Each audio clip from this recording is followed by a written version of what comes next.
तो अपिया फॉर्च्यूनर में नंदनी से अनुरोध है, आप तक मेरी आवाज जा रही है तो आ जाइए। और मैं नंदिनी शर्मा को आवाज देना चाहूंगा, आप मंच पर आए क्योंकि गौरव ठाकुर आपको याद कर रहे हैं, इसलिए आप जरूर आए। इतने अच्छे कलाकार, स्टार कलाकार आपको याद किया कर रहे हैं। चलिए नंदिनी जी आ चुके हैं। और की मेहंदी लगता अपटन लगता हर दिया गे, थोड़ा सा डिले और दे दीजिए। कि रही रही तोर दीवाना के दिल में उठ तो दर्दिया गे। आएगा कि बैठा के लाजे तो पिया फॉर्च्यूनर में, बैठा के लाजे तो पिया फॉर्च्यूनर में देखते रह जैतोगे मजनुआ बेचारा। बैठा के लाजे तो पिया फॉर्च्यूनर में देखते रह जैतोगे मजनुआ बेचारा। हम ही तोर प्यार रहियो ये जान, हम ही तोर प्यार रहियो यार, रहियो यार।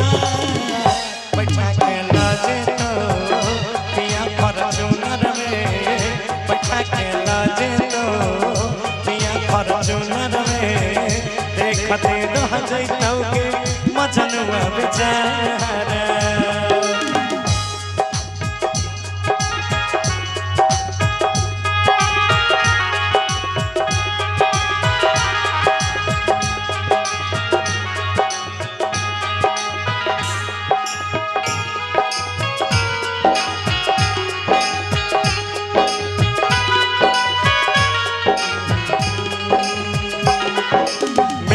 लगता पटन लगता हरदिया के, रही रही तोर दीवाना के दिल में उठ तो दर्दिया के।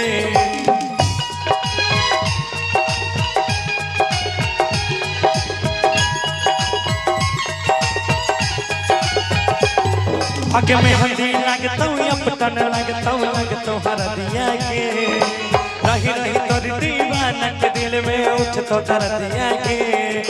साइज सवर के तो हर दुल्हे राजा के, दुआरा पर बजतो पगली तोरा पॉइंट बाजा के।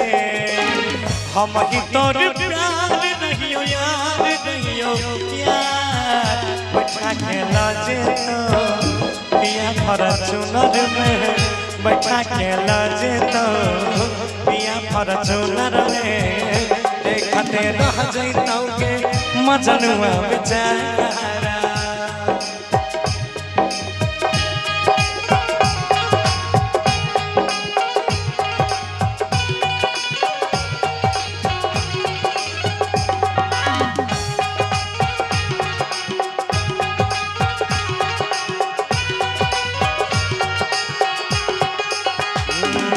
सखी सहेली मंगल गई तो पंडित पढ़तो वेद गे, देखी तोर बियाह करे जाओ तो दिल में छेद गे।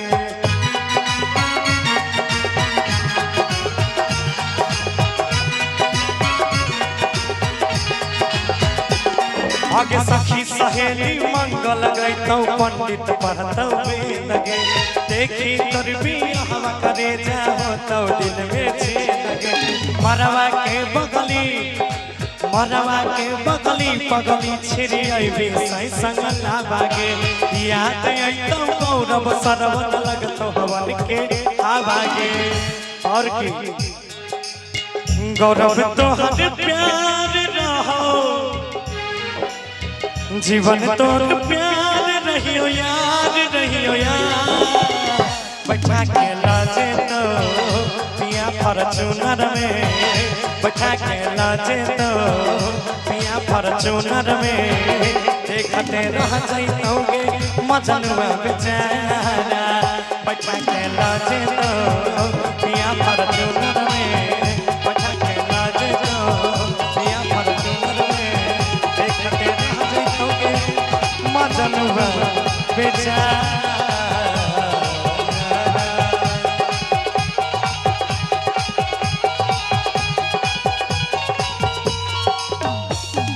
चलिए गौरव जी, आपने जो दर्द की